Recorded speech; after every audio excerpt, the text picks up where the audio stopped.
Amen and amen. Yan.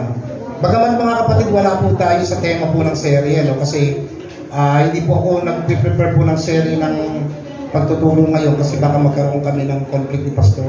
Baka mamaya maglagay ako ng series, naka-ready na rin pala siya. So lagi kami nag-uusap na pinakausap kung ano ba yung mga serye natin pong pag-aaralan. But yung ating pong pinag-aaralan ngayon, kung mapapansin po ninyo, lahat po ito ay tuloy-tuloy may kaugnayan po sa buhay natin. So, nasa context pa rin naman tayo, hindi po tayo nalalayo, no? At yan po sana yung matutunan, no? Na lahat po ng simbahan sa mundo. At salamat sa Panginoon tayo tinutulungan para maging maayos po yung ating pong pag-aaral sa umaga ito. And I-request ko lang mga kapatid, no? Dito lang po tayo kasi napakaganda po ng mensahe nito sa ating pong pag-aaralan sa umaga nito. Bagamat napaka-ikli ng mensahe nito, pero kung titignan po natin yung lalim ng ibig sabihin nito mga kapatid, makikita nito bubuksan po mamaya ang puso't isipan ninyo kung ano pong ibig sabihin ng ating pag-aaral. Yung title po na pinamagatan po natin sa umagang ito ay mga ilaw at asin na sanlibutan. So madalas po itong itinuturo sa lahat po ng klase ng churches. Masasabi po natin itong katuruan to is masasabi po natin a common message sa isang simbahan. So napakadaling unawain, napakadaling sundan. No, pagka sinabi sa inyo ano ba ang ilaw at ano ba ang asin at ilaw ng sanlibutan bilang mga tinawag ng Panginoon, malamang ang sasabihin nyo para magliwanag sa iba.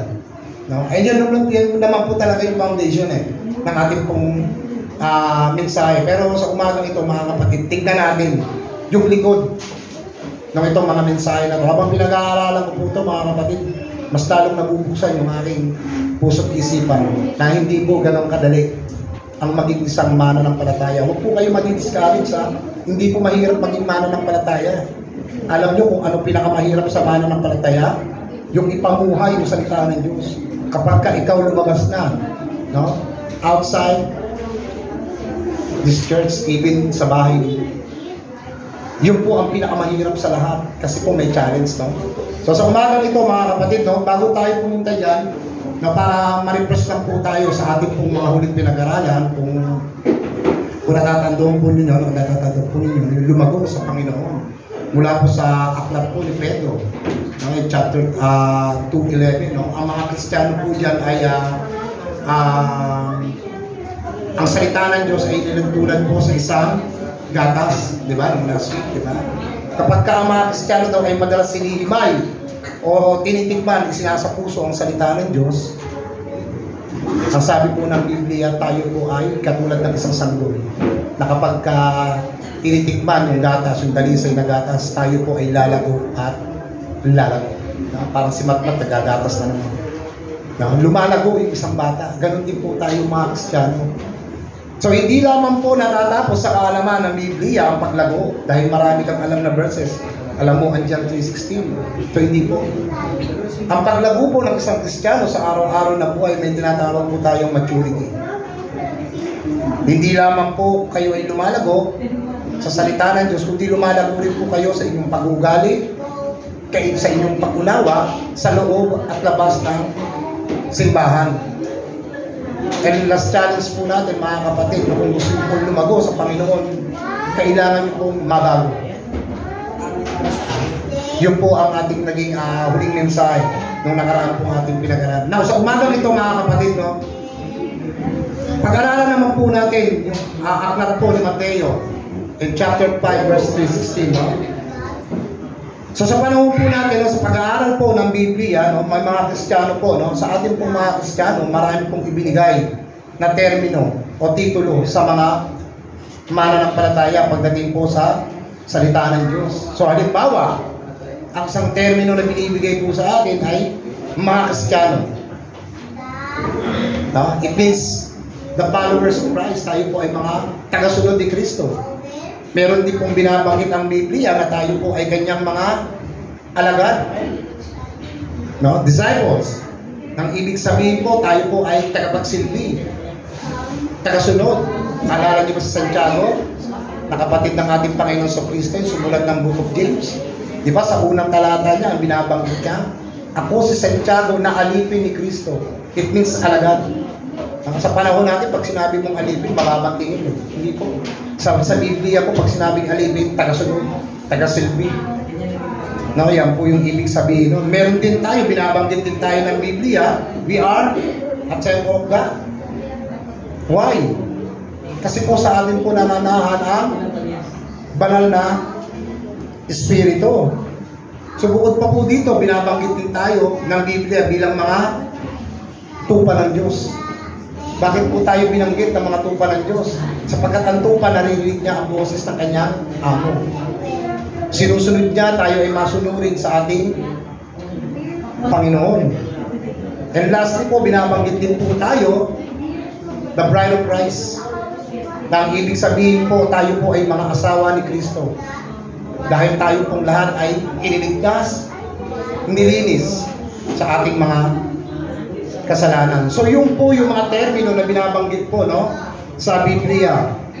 Pero the Gospel of Matthew, ibinigay po sa atin ang titulo at termino bilang asin at ilaw. No? Kung babasahin po natin in Matthew chapter 5 verse 3:16. Yan, pakipunga sa Kuya Kyle sa ating slide. Tayo po tayong lahat bilang paggalang sa Panginoon, sabay-sabay po natin basahin. In verse 3:16, ang sabi po dito, okay, sabay-sabay po tayo. 1, 2, 3, go. Kayong mga pagsunod ko. Ngunit kung makaiba ang lasa ng asin, wala nang magagawa pa ibalik ang lasa nito. Wala ito pakinabang, kaya tinatapo na lang, tinataptapakan ng mga tao. Verse 14, kaya ang magsisilbing ilaw sa mundo at ito ay makikita ng tulad ng lungsod na itinayo sa ibabaw ng isang burol, hindi maitatago. That's walang tao nagsindi ng ilaw at pagkatapos ay tatakpan ng takalan. Sa halip, inilagay ang ilaw sa patungan upang magbigay liwanag sa lahat ng nasa bahay. Last verse. Gayon din ang dapat ninyong gawin. Pagliwanagan ninyo ang inyong ilaw sa mga tao upang makita nila ang mabubuting gawa ninyo at pupurihin nila ang inyong mga nasa lahat. Upo po tayo lahat. Purihin po ang salita ng Diyos. Now, sa panahon ito, nabanggit po yung ilaw. Asin at ilaw. Kung makikita po natin sa Book of Matthew, no, sa panahon po nila Mateo, hindi pa po naiimbento yung salitang refrigerator. Wala pa pong freezer sa panahon nila, dama po. So si Pedro, si Andres, si Santiago at si Juan, masasabi po natin sila po ay mga mangingisda. So para po ma-preserve yung kanila pong mga huling isda, no, maraming isda, ginagamit po nila sa panahon nila yung asin. Di ba may gumagawa pa rin sa atin yan, di ba? Yan po yung function ng asin, no? Ang function niya po para po hindi mabulok yung mga isda, no? And ibig sabihin, pinipreserve mo yung mga huling isda sa panahon po nila, no? So ngayon, the question is, bakit po tayo tinawag na mga asin at ilaw ng sanlibutan? Dahil po tayo iniingatan po natin yung salita ng Diyos. Kung asin ay iniingatan niya ang isda para hindi mabulok, tayo naman po bilang mga asin, iniingatan din po natin yung salita ng Diyos para hindi po mawala sa atin. No? Kayo ba iniingatan yung salita ng Diyos? Amen, no? Tayo po mga Kristiyano. Para sa iba, hindi po nila iniingatan ang salita ng Diyos eh. Why? Pasok dito, labas dito. Pasok dito, labas dito. So hindi po naiingatan ang salita ng Diyos. So bilang mga mananampalataya po, no, tungkulin po natin ingatan. Lagi po natin itinuturo yan dito sa inyo eh. Diba? Ang pag-iingat mo sa salita ng Diyos, lagi po natin sinasabi yan kung ano itinuro sa atin mula sa umpisa hanggang sa pinakadaludunuhan, hindi po dapat mabago ang ebanghelyo ng Panginoon. Purong-puro niyo pong pangahawakan niyo. So, yun po yung ating pong ginagawa. Pero kapag hindi po natin iningatan ang salita ng Diyos, ano raw po ang mangyayari sa atin? In verse 13, sabi po, pero kung ito'y mawawala ng lasa, wala nang magagawa para maibalik ang alat nito, wala na itong pakinabang, kaya itatapon na lang at tatapak-tapakan ng mga tao. You see that? No, mga kapatid, pag hindi po natin iningatan, katulad po ng isang asin na wala na po siyang saysay, itinatapon na po. So ano po yung iniingatan natin sa atin? It's the gospel. The gospel of Christ. Yun po yung ating iniingatan. So alam naman po natin, mga kapatid, no, ang lasa ng pagkain. Di ba? Pero ang asin, pag hindi na po siya nagpa-function as a preservative, ang sabi ko sa verse 13, wala na po siyang saysay. Itatapon mo na lang. Naalala ko nung maliit ako, no? Alam niyo yung candy na bilog-bilog na ganyan, kulay pula. Meron pa yan, di ba? May tindahan kami nung araw eh. Ngayon ang nanay ko, ino-collection yan. Ginagawa niyang lagayan ng asin. Eh dahil mahilig ako kumain ng maalat ng araw, sabi ko, saan kaya may asin? Ako nakita ko yun, yung lagayan na yun. So kumuha ako, sabi ko, bakit yung lasa ng asin parang lasang tubig? Pero asin siya, asin-asin. Lasang tubig. Yung pala, sira na pala. Walang lasa. Nakatikim na kayo ng asin na walang lasa. Yung sira na talaga. Mga kapatid, nakatikim na ako. Ganun na ganun ang lasa, parang tubig. Kahit anong dami mong kainin, wala talaga. Sabi ko na yun, wala nang pinasa. O tapon mo na. Wala nang ano yan, wala nang silbi yan. Tinapon namin. Tinikman ko talaga, mga kapatid. Sira. Siguro ang tagal siguro naka-expose yan eh. Wala talagang lasa. Lasang tubig. Ganun po yung asin kapag ka nawala po talaga ng lasa, wala na siyang function eh. Hindi na po siya pwedeng gamitin. So ganyan din po mga kapatid ang mga Kristiyano. Kapag ang salita ng Diyos ay hindi po natin iingatan, ang sabi po dyan, mawawala na rin po ito ng saysay. No? Kaya po natin kailangan ipamuhay po yung salita ng Diyos ni Kristo sa ating buhay para manatili po itong malasa sa ating buhay. So ganyan po natin iniingatan, no? Kaya ang ibig sabihin po, sabi po ng Biblia, you are the soul of the word. You must preserve the truth. Kailangan yung panatilihin ng katotohanan sa inyong buhay bilang mga asin ng sanlibutan. So kaya bilang mga mananampalataya, no, kailangan po tayo talagang magliwanag. Kaya ganun po lagi binibigay sa atin yung salitang asin at ilaw ng sanlibutan. Now, dapat natin maintindihan mga kapatid yung dalawang bagay na ito. No? Ang sabi po dito, kapag ikaw ay asin, sumasayo din daw ang ilaw. So, bagamat magkaiba sila ng pagkakasabi, asin at ilaw, pero iisa lamang po ang kanilang function. Yung tinatawag na attraction. Amen?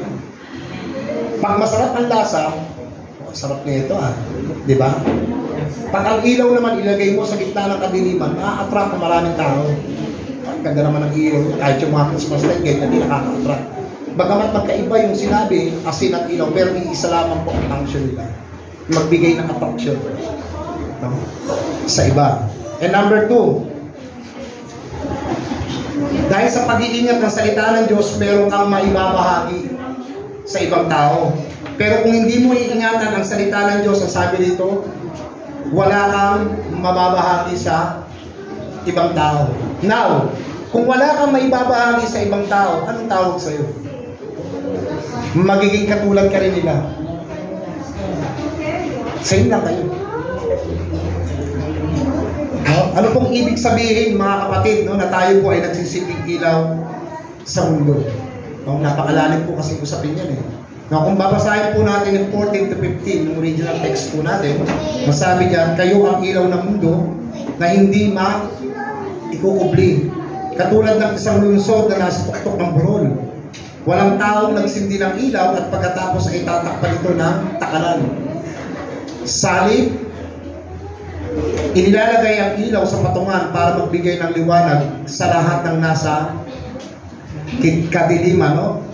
So kung ang asin po ay mapanatili po yung kanyang lasa, no? So ano naman po ang purpose ng liwanag sa ating buhay pagkatapos po natin sa asin, no? Kung asin ang purpose niya is to preserve, no, yung mga bagay na may kinalaman sa pagkain. Pero ano naman ang purpose ng light sa ating buhay, mga kapatid, no? So ano po ba yung purpose ng simbahan? Ano ba ang function ng simbahan? Kasi tayo mga simbahan tayo, di ba? So binansagan tayo bilang mga ilaw. So ano po ba ang tawag sa atin? Ang sabi nito, the function of the church is to shine. Sabi natin to shine. So kailangan nyo pong kuminang, kailangan nyo pong lumiwanag bilang mga ilaw. Kung tinatanggap natin na tayo ay mga ilaw, kailangan panatilihin natin liwanag sa ating buhay. Ano po yung liwanag na sinasabi po na panatilihin nyo sa inyong buhay? Ang sabi po dito, the gospel of Christ sa mga taong nasa labas. Mamaya po malalaman natin na meron din palang mga tao na dapat maliwanagan, hindi lang ang mga tao sa labas. No? Actually, bago pa po dumating yung bagong tipan, ganyan na rin po ang sinabi ng Panginoon sa mga Israelita. Yan na rin po ang tawag nila. No? Buksan po natin ang Isaiah chapter 49 verse 5 to 6. Buksan po natin, no? Sa aklat po ng Isaiah chapter 49 5 to 6. Ang sabi po rito, ang Panginoon ang nagsasabi, siya ang lumikha sa akin, sa sinapupunan ng aking ina, ang pumili sa akin na maging lingkod niya, para pabalikin sa kanya at tipunin ang mga Israelita. Pinarangalan ako ng Panginoon ng aking Diyos at binigyan niya ako ng lakas. And verse 6, sinabi niya, ikaw na lingkod ko, marami pang mga gawain ang ipapagawa ko sa iyo, maliban sa pagbabalik sa tribo ng Israel na aking kinalinga. Gagawin pa kitang ilaw ng mga bansa upang maligtas ang buong mundo. Now, kung ibababa po natin in Isaiah chapter 42 verse 6, ganito rin po yung ating mababasa. No? May binanggit po ng ilaw. Sabi sa Isaiah 42 verse 6, ako ang Panginoon na tumawag sa iyo para ipakita na ako'y matuwid. Tutulungan at iingatan kita. Sa pamamagitan mo, gagawa ako ng kasunduan sa mga tao. Gagawin kitang ilaw na magbibigay liwanag sa mga tao. Now, kung sa book of Isaiah po, ang binabanggit po dyan, no? Isaiah 49 verse 5 and 6, Isaiah 42 verse 6, no? Sino po ang tinutukoy dyan ng Diyos na lingkod niya na kanya pong itinalaga? Now, sa book of Isaiah, makikita po natin ang itinalaga po ng Diyos dyan ay mga Israelita. Tama? Pero kung babasahin nyo ito, yung buong talata po niya, no? Itinalaga ang Israelita bilang lingkod ng Diyos. Pero dahil sa paglabag at pagsuway nila sa kasunduan, which is the covenant, at sabi po ng Panginoon, magtatalaga ako ng isang lingkod na hindi nagkakasala o hindi magkakasala. Ang binabanggit po rito ay walang iba kundi ang ating Panginoong Jesucristo. Siya po yung binabanggit na magliliwanag at magbibigay ng kaligtasan sa mundo.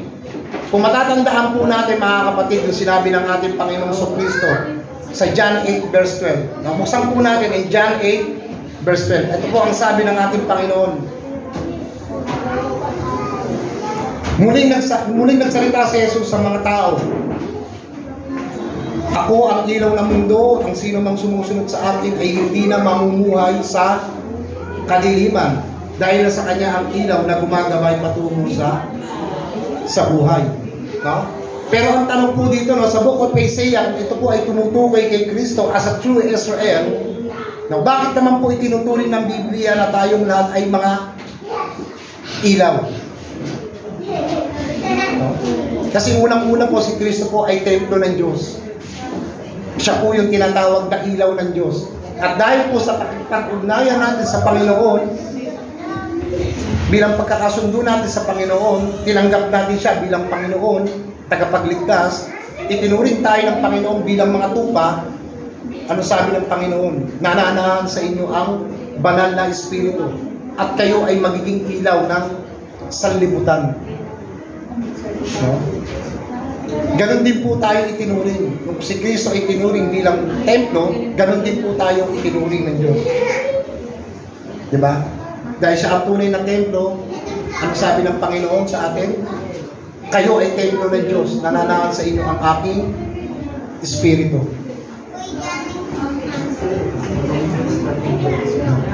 So ganon po tayo hinahalin tulad. sa ilaw. No? Para po sa iba, no, ang interpretation po nila, o ang meaning po ng pagiging ilaw sa ibang tao po, kailangan,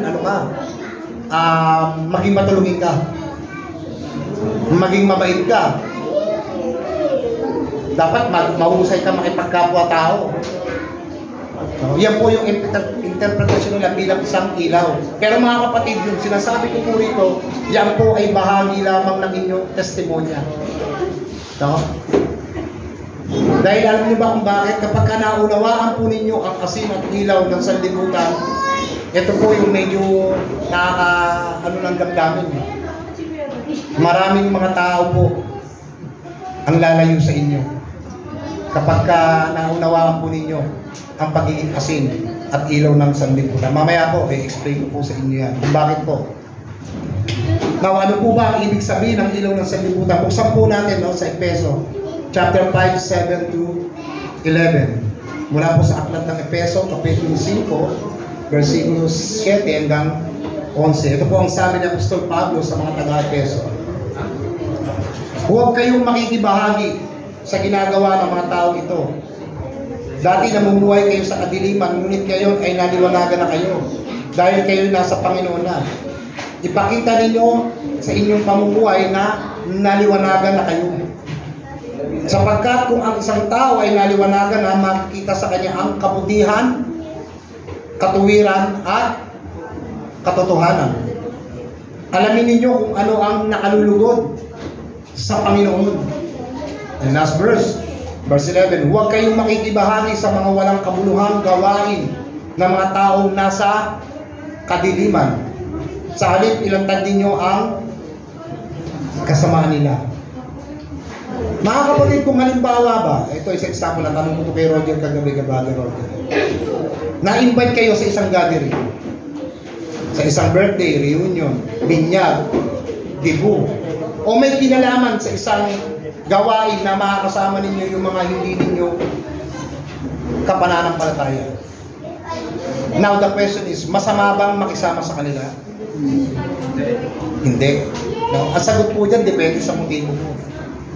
No? Kung na-invite lang kayo, sige, pwede naman eh. Wala namang masama doon.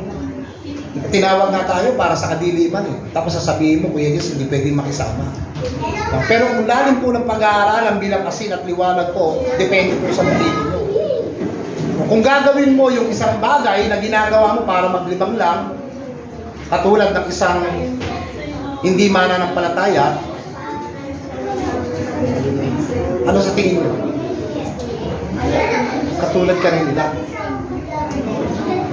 Pero kung pupunta ka doon, ang purpose mo is magkina ang ilaw mo to share the gospel, it's better. No? Eh paano po yan yung mga kamag-anak namin na hindi naman mananampalataya? Depende po yan sa motibo mo kung ano magiging sitwasyon mo during that time na nandun ka sa sitwasyon. Kung hinahaya ka uminom, manigarilyo, yun din ang gagawin mo. Eh, ang sabi ng Biblia eh, kanina sa binasa natin eh, huwag niyong gagawin ang gawain ng mga taong hindi maka-Diyos. Depende po yan sa motibo ninyo, pero ang purpose po ninyo ay maging asin at ilaw ng mga taong nakapaligid sa inyo. Wala pong masama doon, mga kapatid.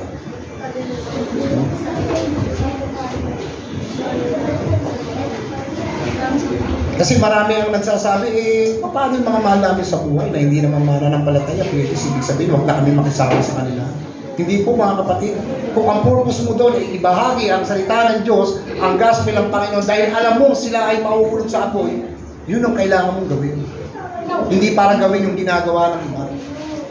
Kaya depende po yan sa motibo ninyo, mga kapatid. Diba? Yan po yung sabi ng Biblia bilang mga Kristiyano. Ang sabi ko, huwag ka makikibahagi sa mga walang kabuluhang gawain ng mga taong nasa kadiliman. Sa halip, ilantad ninyo ang kasamaan nila. Diba? Ano po sabi dyan? Huwag kayong makikibahagi sa walang kabuluhang gawain ng mga tao nasa dilim. Now, bakit po sinasabi ito ni Apostol Pablo? Mga kapatid, makinig kayo sa akin. Bakit sinasabi ni Apostol Pablo na huwag kayong makibahagi sa mga gawain ng mga tao nasa kadiliman? Dahil unang-una po mga kapatid, bilang asin at ilaw ng sanlibutan, bit-bit-bit po natin yung pangalan ni Jesucristo. Bit-bit po natin. Yun yung dapat na makita po sa atin. So kung tatanungin po natin, no, dahil bit-bit natin ang pangalan ng ating Jesucristo, so dapat ang motibo natin is to glorify God. No? Maibalik sa Diyos ang lahat ng kalwalhatian doon sa purpose mo. Now, ano po ba ang imahe ng isang Kristiyano na lumalago sa Diyos bilang asin at ilaw ng sanlibutan? Ang sabi po dito, huwag mong gagawin yung ginagawa ng mga taong nasa kadiliman na lumalabag sa utos ng Diyos. Yun po yung imahe ng isang tunay na lumalago sa Panginoon. Yung hindi ka nakikibahagi sa mga ginagawa ng nasa tao nasa labas. Yun po, doon po makikita yung tunay na imahe na ang tao ay lumalago. Meron din po nabanggit si Apostol Pablo patungkol po dyan. No? Meron po siyang detalye na binahagi po patungkol po sa ganyan. Buksan po natin sa pangalawang Korinto, chapter 6, verse 14 to 16. And 2 Corinthians, chapter 6, 14 to 16. Ang sabi po dito, huwag kayong makisama sa mga hindi mananampalataya, sapagkat hindi maaaring magkaisa ang kabutihan at kasamaan. Gaya ng liwanag at dilim, hindi rin sila maaaring magsama. Parang tubig at langis, no? Hindi pwede magsama. And verse 15, at kung paano hindi magkasundo si Kristo at si Satanas. Ganon din naman ang mananampalataya at ang hindi mananampalataya. In verse 16, hindi maaaring magsama ang mga Diyos-Diyosan at ang Diyos ay isang templo. At tayo ang templo ng Diyos na buhay gaya ng sinasabi ng Diyos. Mananaanak at mamumuhay sa kanilang piling. Ako'y magiging Diyos nila at sila'y magiging mga taong sakop ko. No? So dito po makikita po natin mga kapatid, no? May 5 bagay po na binabanggit si Apostol Pablo. Una, ang sabi niya po in verse 14, huwag kayong makisama sa mga hindi mananampalataya. No, baka po ma-misinterpret kayo, kaya hindi na pala kami pwede makiayon sa mga kaklase namin na unbelievers. Hindi na pala kami pwedeng makisama sa mga pamilya namin, sa nanay, tatay namin, kapatid, na unbelievers. Hindi po ganun. Ang sinasabi po rito, yung gawain po. Amen po? Kung ano yung ginagawa nila na hindi katanggap-tanggap sa Diyos, so bilang liwanag, hindi mo dapat gawin. Yun po yung ibig sabihin nun, ha? Pangalawa, hindi maaaring magkaisa ang kabutihan at kasamaan in verse 14. And pangatlo po, gaya ng liwanag at dilim, hindi rin sila maaaring magsama in verse 14. Pang-apat, at kung papaano hindi magkasundo si Kristo at si Jesus at si Satanas. Diba? In verse 15. And lastly, panlima, hindi maaaring magsama ang mga Diyos-Diyosan at Diyos ay isang templo in verse 16. So makikita natin dito talaga na hindi talaga pwedeng magsama yung masama at yung mabuti. Now the question is ganito po. Yung kataga po nito sa Korinto na to, bakit po sinabi ni Apostol Pablo yung ganitong klaseng kataga sa panahon po ng Korinto? So dapat po natin maintindihan yung konteksto niyan. No, ang konteksto po ng 2 Corinthians, mga kapatid, masasabi po natin is a very emotional letter ni Apostol Pablo. So bakit po naging emotional yan, Kuya Jess? Kung babasahin niyo po ang 2 Corinthians, kung bakit niya po nabanggit yung ganitong klaseng kataga, may mga huwad na tagapagturo na lumitaw. Dinaya ang mga kapatiran. May mga kapatiran na nagsasabi kay Apostol Pablo, hindi ka naman magaling na tagapagturo eh. Mas magaling pa sa'yo si Apolos. Mas magaling pa sa'yo si Pedro. Hindi ka kasing galing ng mga ibang alagad. So nasaktan si Apostol Pablo nung panahon na yan. No, labis po siyang nasaktan, kaya tinatawag po yung emotional letter eh. Ang daming pasaway sa Korinto. Nang sabi ng mga huwad na tagapagturo, Hindi naman yan talaga apostol ng Diyos eh. Kami talaga ang tunay na tagasunod ni Kristo, sabi ng mga awad at tagapagturo.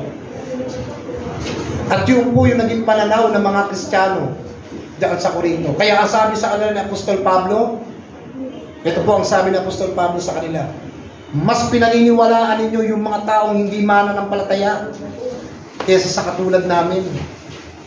Di ba? Mapapansin natin, ang Corinto po ay tinuturi pong mga kaibigan, pamilya, malapit sa puso ni Apostol Pablo.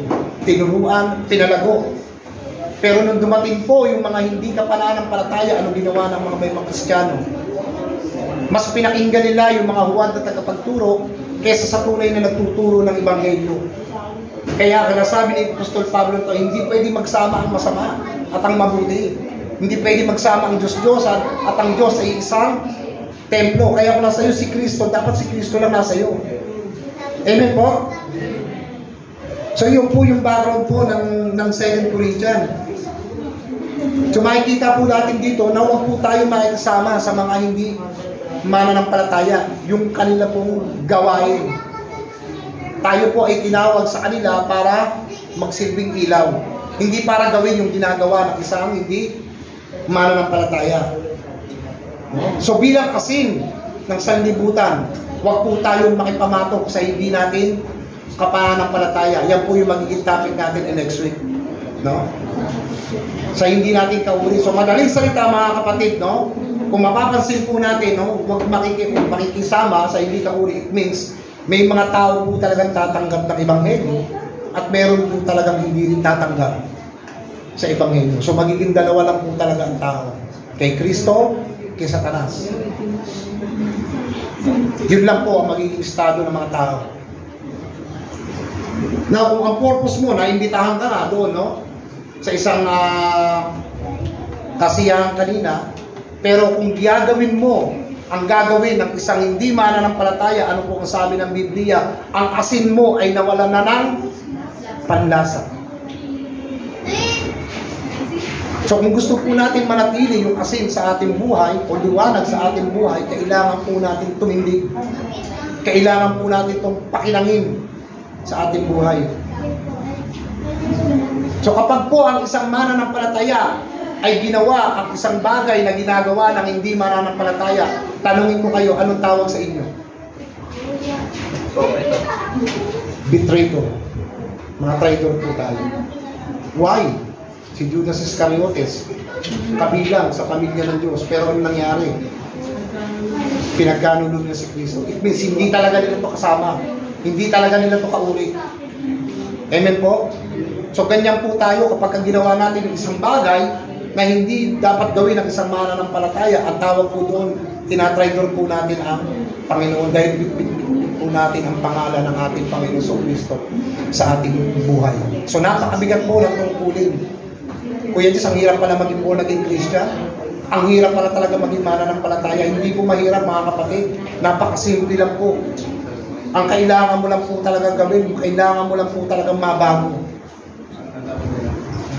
Kailangan po natin panindigan yung salita ng Diyos. Hindi po yung pagpunta mo rito, paglabas mo, okay lang, nakapagsimba na ako, hindi po. Ang pagsimba po ay hindi lamang tuwing linggo. Araw-araw sa buhay mo, nagsisimba ka, sumasamba ka sa Diyos, nagpapasalamat ka sa Diyos, nagbibigay ka ng papuri dahil binigyan ka na maayos ang asawa, anak, trabaho, pamumuhay, pamilya. Kaya kung sasabihin po natin na tayo po ay nasa liwanag, pagkatapos ginagawa natin yung hindi ginagawa ng dapat ng isang Kristiyano, ginagawa natin yung ginagawa ng hindi mananampalataya. Masakit pakinggan, pero tayo po ay may tuturing na mga traitor po. No? So yan po yung magiging tawag sa atin. Na ito example lang mga kapatid. No? Nakinig po kayo. No? Kung ilalagay ninyo ang sarili ninyo kay Satanas, no? Kilala niyo ba si Satanas? Kung ilalagay ninyo ang sarili niyo kay Satanas, papayag ba kayo na kayo lang ang masulong sa impyerno? Ano gagawin niyo? Gagayahin ko kayo.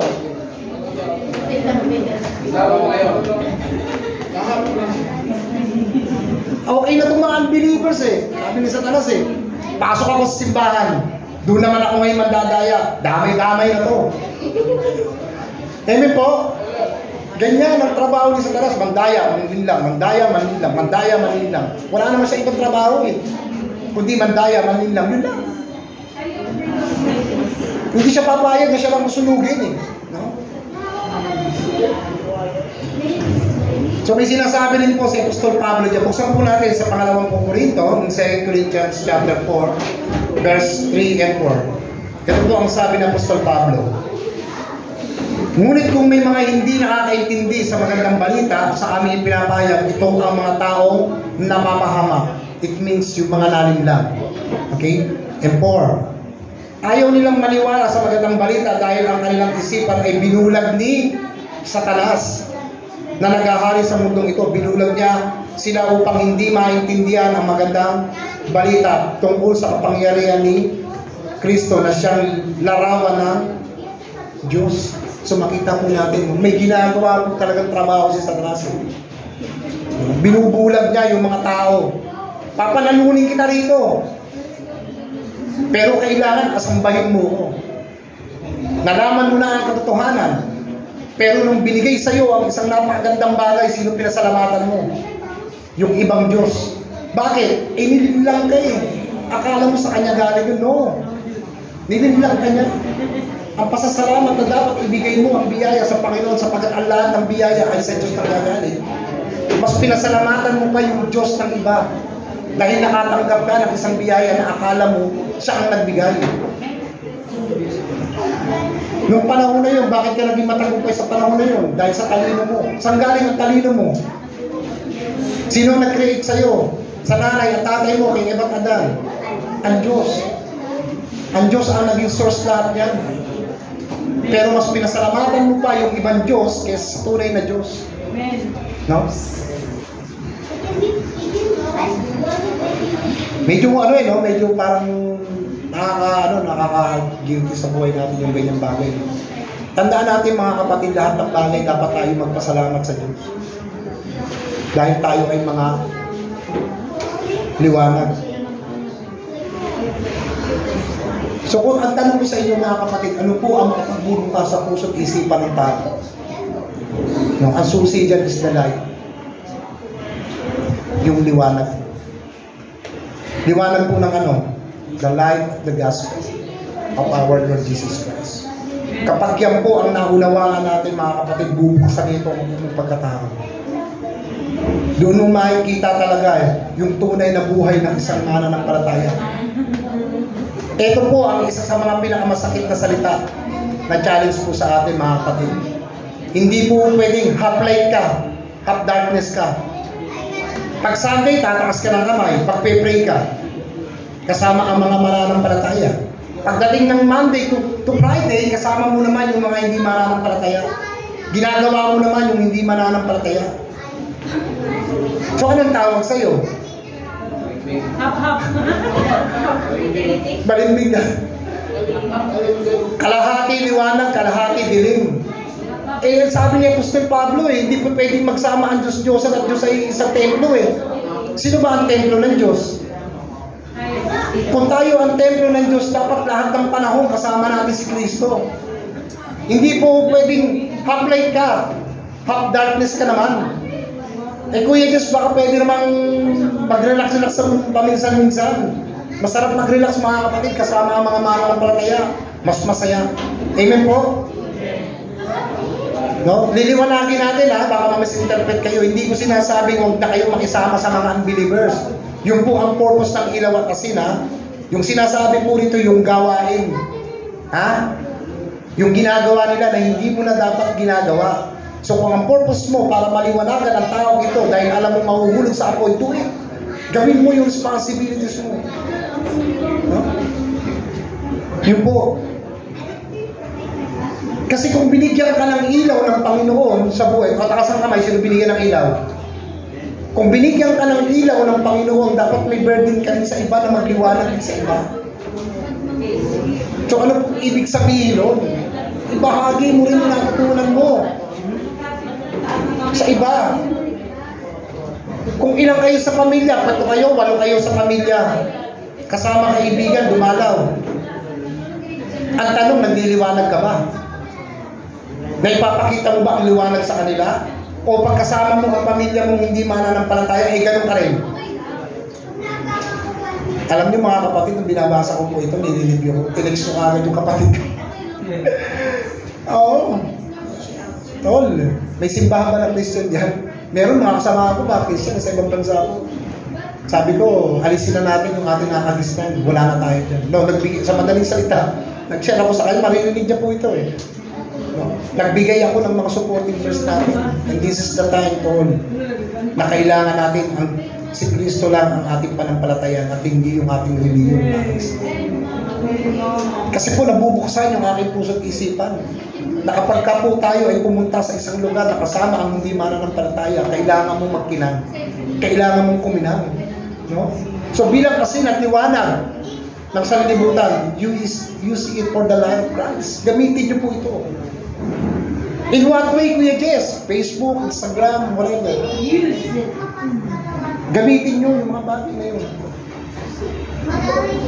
Hindi po pwedeng kayo lang maliwanagan, mga kapatid. Magkaroon po tayo ng burden na maibahagi rin ito sa iba.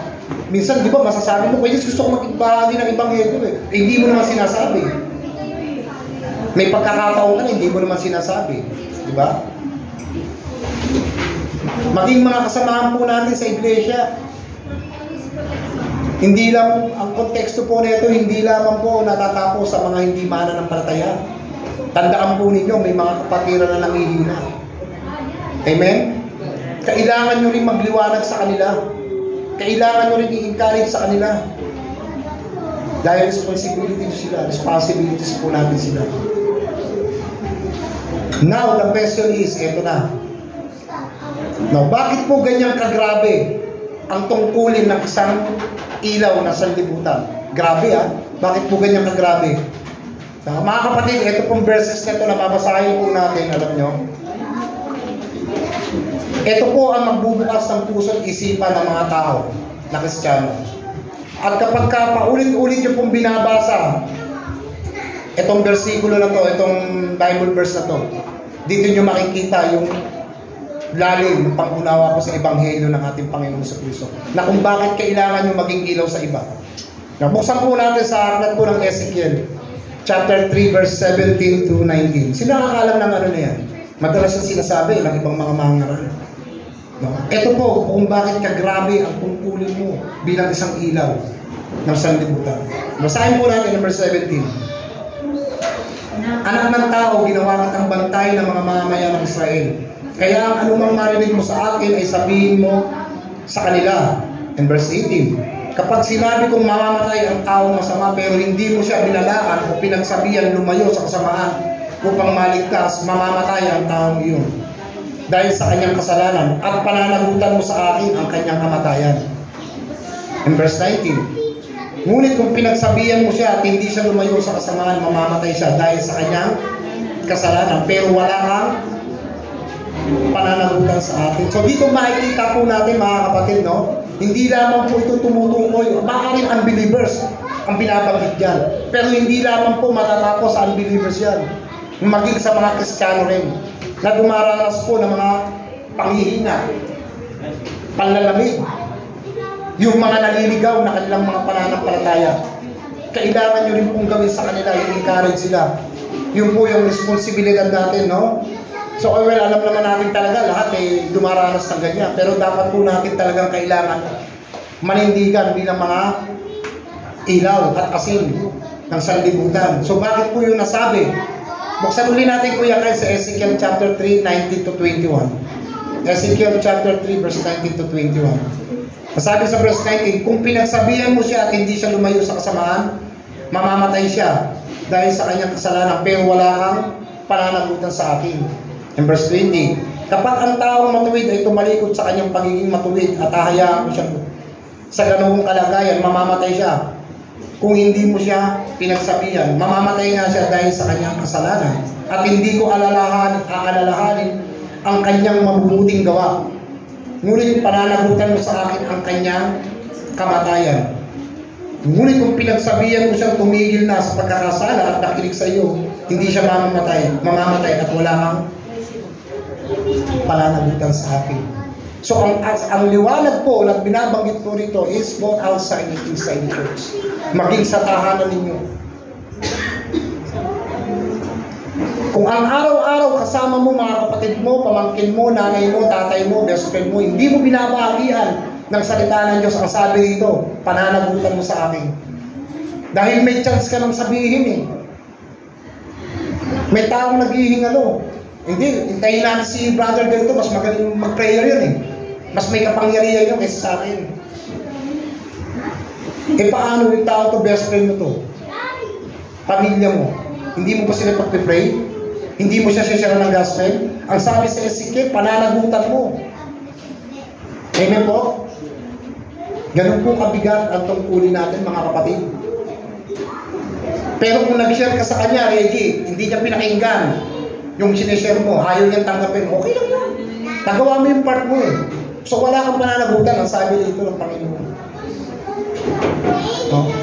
Pero kung ini-encourage, alam mo yung tao nahuhulog na sa kasalanan, pero wala ka pa rin ginagawa, nananahimik ka, pag-pray na lang kita, ipagpapasa Diyos na lang kita. Mga kapatid, ang sabi po rito, meron kang pananagutan sa Diyos. So nakakatakot, di ba? Kaya ito yung chance natin mga kapatid, yung mga family natin, siyaran po natin, huwag po kayong mahiya. Kasi meron po tayong responsibility bilang isang ilaw, ang sanlibutan ito. Hindi lamang po sa loob at labas ng simbahan, maging sa pamilya ninyo. Kung saan po kayo dinadala, sa mga kaklase ninyo, sa mga katrabaho ninyo, sa pamilya ninyo, sa kakilala ninyo, kung saan man kayo dinadala. Gamitin nyo yung ilaw ninyo, use your light for the Christ sa ating Diyos. Gamitin nyo po yung mga kapatid, huwag po kayong mahiya. So kung may mga kapatiran po tayong nagkukulang sa mga gumagawa ng hindi tama, no? Tingin po tayo sa pamamagitan ng Banal na Espiritu. Lord, tulungan nyo kami para mabahagi po namin sa kanila yung tamang ebanghelyo. Lalo-lalo na sa mga kapatiran namin na hindi na nakakadalo dito, na nanghihina po. Kailangan din po kami maging liwanag sa kanila. So tanggapin pa nila o hindi, yung inyong binabahagi, okay lang yun. Ang importante, nagawa po ninyo yung part ninyo. No? So ganun po, kagrabe ang responsibility natin. Kaya habang pinag-aaralan ko, hindi lang po siya natural na ilaw. Meron po talaga tayong lampanin. Hindi po mahirap maging Kristiyano, mga kapatid. Ang pinakamahirap sa lahat, alam nyo, ang challenge sa mga Kristiyano, pamuhay ang salita ng Diyos. Yun po ang pinakamahirap sa lahat. Pero kung tutukusin, kung ikaw ay converted people, as a people of God, hindi po mahirap. Magiging seryoso ka sa pananampalataya mo. No? Kaya yun ang tungkulin po natin bilang mga liwanag sa sanlibutan. Hindi lamang po sa loob at labas ng simbahan. Ang sabi po ni Santiago, chapter 5, verse 19 to 20, in James chapter 5, 19 to 20. Mga kapatid, kung nalilis sa katotohanan ng isa sa inyo at may nakapagpabalik sa kanya sa tamang landas, dapat ninyong malaman na ang nagpabalik sa isang makasalanan mula sa kanyang masamang pamumuhay ay nagliligtas ng kaluluwa ng taong iyon sa kamatayan at nagdudulot ng kapatawaran na maraming kasalanan. You see that, mga kapatid? Hindi lamang ang Diyos ang nagbibigay ng kaligtasan. Kung kayo rin ay nagiging instrumento ng Diyos para magkaroon ng kaligtasan ng tao. Katulad ni Josue na parang panggatong na inagaw sa apoy. Gamitin po natin yan sa mga kasamahan po natin mga nanghihina, mga kapatid. So yung taong nagpabalik sa isang taong nawawala, ang sabi dyan ay nagliligtas din ng kaluluwa. So bago po tayo matapos sa ating pong pag-aaral, so ang pagsisilbing ilaw doon sa mundo, mga kapatid, malawak po kasi na ako sa pinto, masyado mahaba kapag natin itong in-expand. Ang sabi po rito, maging sa labas at loob ng iglesia, show your light na nasa loob ng iyong tahanan din. And this is the time na yung ilaw ay pakinangin doon sa inyong nasasakupan. Huwag kayong papayag na kayo lamang ang maligtas, mga kapatid. Payag ba kayo na kayo lang ang papasok sa karya ng langit? Malungkot mang sabihin, pero dapat din ang mga kapatiran natin, nanay, tatay, kamag-anak, maligtas din sila. Kasi kung ginamit ng Diyos sa mga propeta at mga apostol, pwede rin kayong gamitin.